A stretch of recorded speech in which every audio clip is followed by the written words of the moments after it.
Alam mo ba guys na ang puso ay masarap isigang kasama ang isda. Ayan. Ang sarap nito panigang or kaya naman iupoy nyo or ginataan. So pag nagsisigang kayo nito guys, dapat mahaba, dapat malaki yung kanyang hiwa. Tapos ang sarap-sarap niya sa sinigang na isda na may puso. As in talaga, the best. Pero ito ngayon, gagataan ko. Yung iba, iuupoy ko.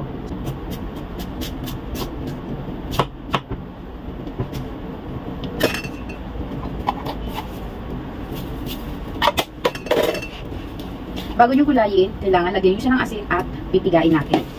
Ayan. Ang puso guys, kaya ako pinipiga ay para mawala yung kanyang pakla.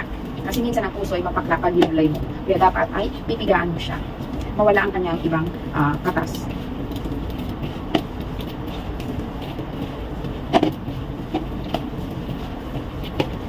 So pipigaan mo siya hanggang sa lumabas ang kanyang katas.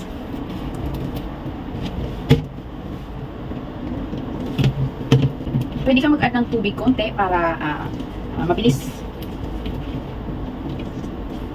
mawala yung kanyang pakla.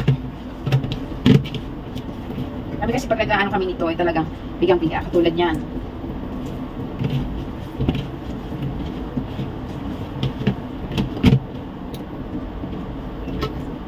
Lagay ko ng konti tubig kasi medyo madami yung aking salt.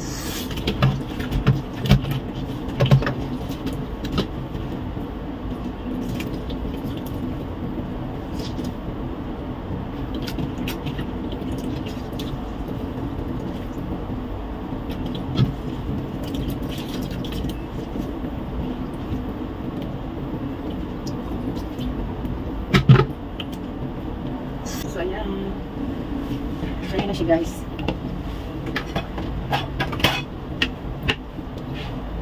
Hahatiin ko siya kasi ako lang naman kakain. Yung iba gagataan ko at yung iba naman ipang-upol. So, siguro pwede na yan ano. So ayan. Kasi pag inano mo yan, medyo madami na. So dahil ako lang kakain, syempre, hindi naman familiar sa aking mga kasama sa bahay ito. So ito, pwede nyong iukoy. So siniperate ko kasi nga mag-uukoy ako. Since ako rin lang naman nandito. So guys, pag-ukoy natin. Ayan.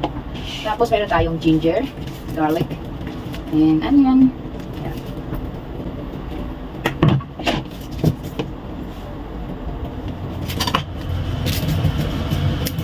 Siyempre meron akong coconut.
Sarap. Mas sarap talaga. Papanamit